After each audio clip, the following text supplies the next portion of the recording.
Alors on en arrive à une troisième question bête. Puisque De Gaulle avait compris le stratagème américain, pourquoi n'a-t-il pas fait sortir la France de la construction européenne et pourquoi a-t-il même parfois donné l'impression de la soutenir ? Eh bien pour une raison que je vous ai déjà expliquée, il n'en avait pas les moyens politiques. Il avait besoin du soutien du MRP, qui était le parti de Robert Schuman, et il ne pouvait pas sortir de l'Union européenne et ne pouvait pas le dénoncer. Donc, il va élaborer une contre-stratégie que j'appelle la contre-stratégie gaullienne et ses échecs. En 1957, lorsque fut signé le traité de Rome, l'Europe des six, c'était ça, plus l'Empire français colonial. Et puis, en 1962, après que De Gaulle a donné leur indépendance à tous les pays d'Afrique, l'Europe des six, c'est ça. La France, ici, mais même encore là, la France reste encore un pays qui est plus puissant que les autres pays de l'Europe des six. L'Allemagne est coupée en deux, elle sort de la Seconde Guerre mondiale, c'est une pestiférée internationale. Et l'Italie est également pestiférée à cause du régime moussolinien, et en plus c'est un pays dont tout le Sud est extrêmement pauvre. Donc De Gaulle a compris que la construction européenne est une manœuvre de vassalisation, mais il a compris aussi qu'il ne peut pas en sortir. Il va donc avoir une réflexion de stratège. Il va, comme tout bon stratège, examiner quels sont ses points forts, quels sont ses atouts. Or, quels sont les atouts de la France ? La superficie. Dans l'Europe des six, la France est le plus grand pays, de très loin. 2 fois plus grande à l'époque que la République fédérale d'Allemagne de l'Ouest, puisque c'est seulement l'Allemagne de l'Ouest. Sa position géographique, la France, est au centre, au barycentre géographique de l'Europe des six. Son agriculture, c'est la plus puissante agriculture de l'Europe des six. Son prestige intellectuel, en 1960-62, c'est l'époque de Camus, qui meurt dans un accident de voiture. C'est l'époque de Jean-Paul Sartre, de Simone de Beauvoir, c'est Saint-Germain-des-Prés. Il va y avoir quelques années après, ça va être le cinéma français, Jean-Luc Godard, Catherine Deneuve, Alain Delon. Tout ça fait le tour du monde. La France est également le pays, parmi l'Europe des six, le seul dont la langue soit parlée sur tous les continents. On ne parle pas le néerlandais sur tous les continents, ni l'allemand, ni l'italien. La France se trouve en plus dans le camp des vainqueurs de la Seconde Guerre mondiale. La France est le seul de l'Europe des six qui dispose d'un siège permanent au Conseil de sécurité de l'Organisation des Nations Unies, ce qui lui donne un droit de veto, ce qui l'a fait accéder au statut de 5 grandes puissances du monde, États-Unis, Union soviétique, Chine, Angleterre et France. Et enfin, la France a l'armement nucléaire. La première bombe A explose à Reagan dans le désert du Sahara, et De Gaulle, pendant toutes les années 60, va avoir l'obsession à laquelle il va parvenir en 1966 dans l'atoll de Fangatofa de faire exploser la première bombe H, la première bombe thermonucléaire, ce qui fait accéder la France au rang de super grand nucléaire. Ce que ne peuvent avoir aucun des autres États de l'Europe des six. Donc au début de sa présidence, en 62-63, lorsque De Gaulle a compris que la construction européenne est une manœuvre de vassalisation américaine et qu'il a compris qu'il ne peut pas en sortir, il se dit « Mais ma foi, si j'examine tous ces atouts, il y a peut-être un coup à jouer. Le coup à jouer, c'est de constater que la France est de très loin la plus grande puissance de l'Europe des six. Et en plus, la cerise sur le gâteau, c'est qu'elle est dirigée par De Gaulle soi-même, qui est une espèce de mythe vivant. Un des très grands leaders de la Seconde Guerre mondiale, qui va bientôt d'ailleurs être le seul, puisque Roosevelt, comme vous le savez, est mort en 1945, Staline en 1953, et Churchill va mourir en 1964. Donc De Gaulle sera le dernier prestigieux chef vainqueur de la Seconde Guerre mondiale. Donc à ce moment-là, il va essayer de subvertir la stratégie américaine en tentant de transformer la construction européenne en une mécanique servant les intérêts français. Tout le génie de sa pensée est là.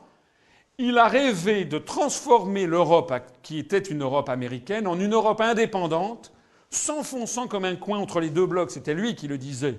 Il voulait une Europe européenne qui aurait été évidemment sous influence française, compte tenu de tous nos avantages comparatifs. C'était ça qu'il voulait. Il ne pouvait pas le dire. Il ne pouvait pas dire « je veux une Europe française ». Mais il savait qu'il y avait une Europe soviétique, qui était les pays de l'Est. Il savait que les Américains voulaient une Europe américaine. et lui se proposait de cantonner l'Europe américaine au Royaume-Uni, et qu'entre les deux, il y aurait une Europe qui serait une Europe française. De Gaulle rêvait de reconstituer l'Europe du grand siècle, de Louis XIV, à l'époque où toutes les cours d'Europe parlaient le français. D'ailleurs, on a beaucoup brocardé de Gaulle à l'époque pour se comparer à Louis XIV. Vous savez qu'avec Malraux, il a donné beaucoup d'argent pour refaire vivre le château de Versailles, puisque la obsession de Gaulle était de donner aux Français fierté dans leur propre pays. Donc, il a essayé de subvertir cette construction européenne pour en faire une Europe française. Mais pour que cette contre-stratégie gaullienne ait des chances de réussir, c'était un peu comme en aïkido, vous savez, vous, dans les arts martiaux, utiliser la force de l'adversaire contre lui. Les Américains voulaient nous forcer à devenir une colonie américaine par une construction européenne. Lui se proposait de transformer cette construction européenne en une machine qui servirait à éjecter les États-Unis et à placer l'ensemble sous la puissance française.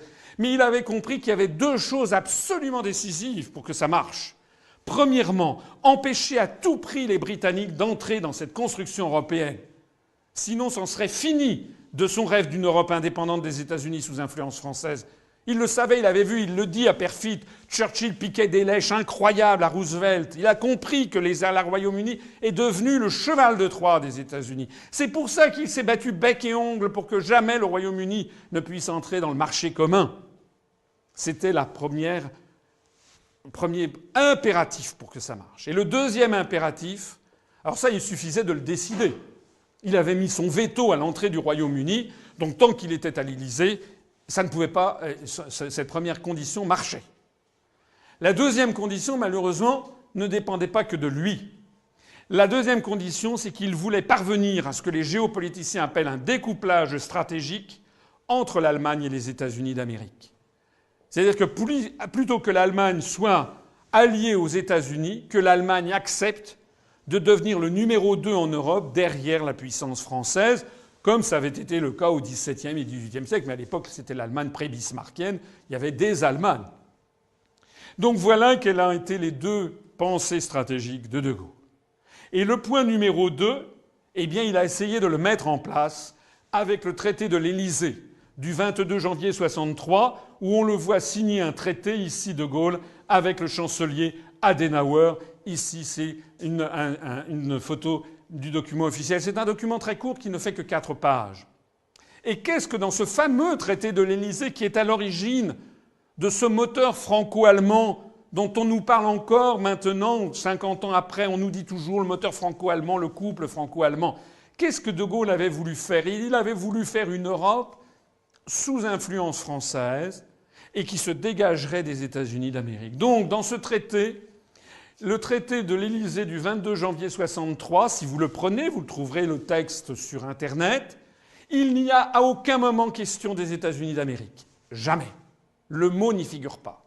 Ni de la Grande-Bretagne, ni de la prétendue nécessité que nous aurions d'avoir une défense commune entre l'Europe et les États-Unis, ni du GATT, ni de l'OTAN, ni de la prétendue nécessité d'abaisser des barrières douanières entre l'Europe, la Grande-Bretagne et les États-Unis. Il voulait faire une Europe européenne sous influence française. C'est ça qu'il a signé, avec Adenauer. Seulement voilà, il y avait en Allemagne et en France des gens qui informaient les États-Unis. Et tout ceci était suivi de près à Washington. Tellement près que le président Kennedy, 3 jours avant la signature, convoque à la Maison-Blanche M. Knappstein, ambassadeur d'Allemagne, pour faire part de la fureur des Américains.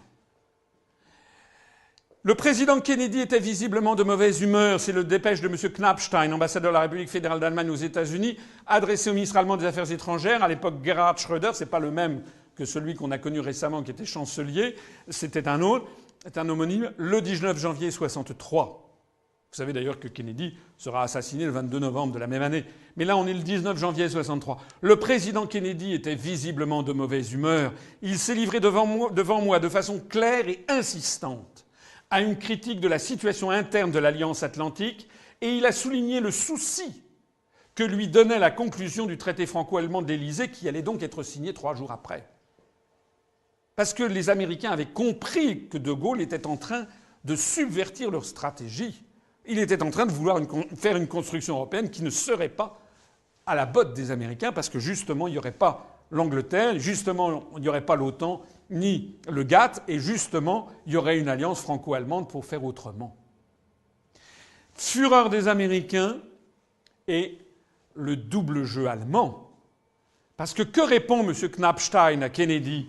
Pendant l'entretien, j'ai cherché de façon répétée, quoique avec un succès très relatif, à modifier l'opinion du président américain sur ce traité. J'ai souligné la signification positive qu'il revêtait pour la vie politique de l'Europe et pour le futur de l'Alliance atlantique. Je lui ai fait remarquer que cette étroite collaboration franco-allemande pourrait en définitive bénéficier à l'Alliance tout entière, précisément pour ce qui concernait ces aspects de la politique de Gaulle qui irritaient tant le président. Méditez ce texte un peu alambiqué, très diplomatique. On voit qu'en fait, ce qu'a dit l'ambassadeur d'Allemagne à Kennedy, c'est « ne vous en faites pas ». Ça n'est pas De Gaulle qui est en train de gagner, nous sommes en train, nous, de l'embobiner pour en fait l'amener là où il ne veut pas. Et c'est ce qui s'est passé. Parce que vous savez qu'un traité, lorsqu'il est signé, il doit ensuite être ratifié. Et donc le moment est venu de la ratification le 15 juin 1963 par le Bundestag. 6 mois après, les députés allemands, au moment de ratifier le traité franco-allemand de l'Élysée, ont d'abord voté ce que l'on appelle dans l'histoire le préambule interprétatif que voici. Manifestant la volonté de diriger l'application de ce traité vers les principaux buts que la République fédérale d'Allemagne poursuit depuis des années en union avec ses autres alliés qui déterminent sa politique, à savoir le maintien et le renforcement de l'Alliance des peuples libres, en particulier une étroite association entre l'Europe et les États-Unis d'Amérique, la défense commune dans le cadre de l'Alliance de l'Atlantique Nord, de l'OTAN, et l'intégration des forces armées des États membres du pacte, l'unification de l'Europe selon la voie tracée par la création des communautés européennes en y admettant la Grande-Bretagne, l'abaissement des barrières douanières par des négociations entre la communauté économique européenne, la Grande-Bretagne et les États-Unis d'Amérique, ainsi que d'autres États dans le cadre du GATT. Et donc, conscient qu'une coopération franco-allemande conduite selon ces buts, tout ça sera bénéfique pour tous les peuples, alors le Bundestag ratifie la loi suivante, c'est-à-dire le traité. Alors en droit international, il faut savoir que ce préambule interprétatif fait partie intégrante du traité version allemande. Mais comme vous le voyez bien, le Bundestag a donc ajouté au traité tout ce que De Gaulle, justement, avait voulu éviter. Le préambule interprétatif insista ainsi sur tous les éléments que De Gaulle avait justement exclus du traité. La subordination de la construction européenne à l'intégration militaire atlantique, la coopération avec les États-Unis et la Grande-Bretagne.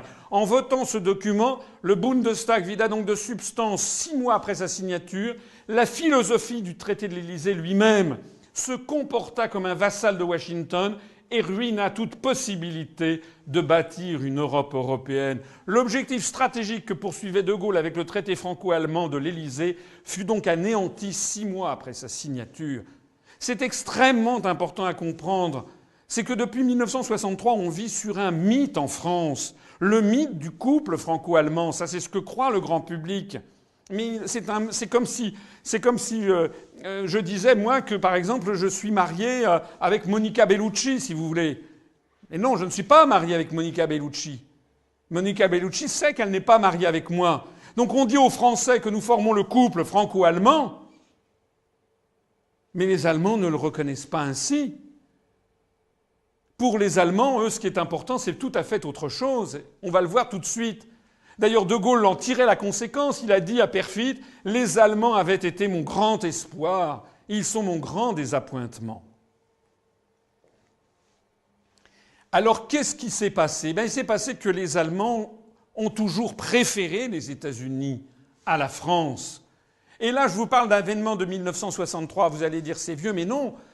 En 2004, il y a 8 ans, le chancelier Schröder s'est rendu aux États-Unis. Il a été reçu par le président américain le 27 février 2004 et ils ont tous les deux signé un document dont on ne parle pas non plus aux Français, jamais, qui est das Deutsch-Amerikanische Bündnis für das 21. Jahrhundert.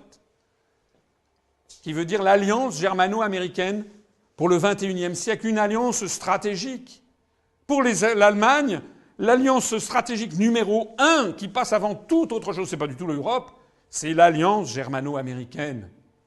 Et dans ce texte, il est écrit quoi? Nous renforçons notre attachement à l'écart de l'OTAN comme point d'ancrage de notre défense commune et comme forum incontournable des consultations transatlantiques. Nous soutenons le processus en cours d'intégration européenne et soulignons qu'il est important que l'Europe et l'Amérique travaillent ensemble comme partenaires au sein d'une communauté de valeurs. Nous saluons l'élargissement historique aussi bien de l'OTAN que de l'Union européenne.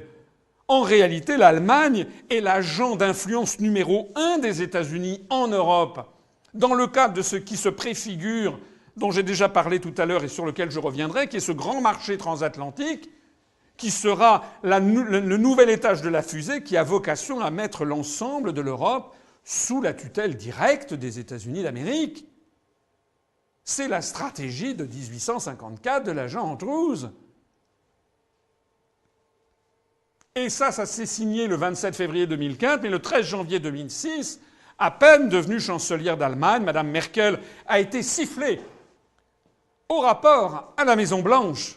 Et elle est allée reconnaître avec le président Bush que l'alliance germano-américaine pour le XXIe siècle, das deutsch-amerikanische Bündnis für das 21. Jahrhundert, eh bien, était soutenue également par le CDU-CSU et pas seulement par la social-démocratie. Donc c'est l'ensemble de la scène politique allemande qui soutient ceci.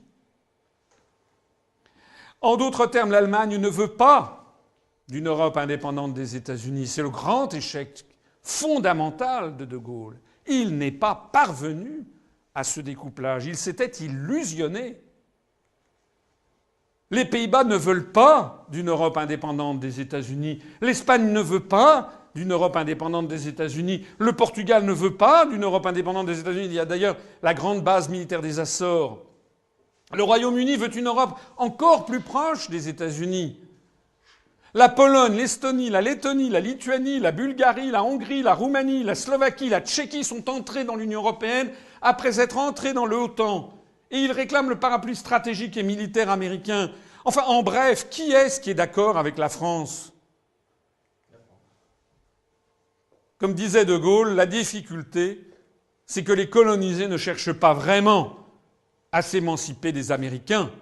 La construction européenne et l'OTAN sont les deux faces d'une même médaille, la face civile et la face militaire, qui est la médaille de l'asservissement et de la colonisation par la grande puissance américaine. Point.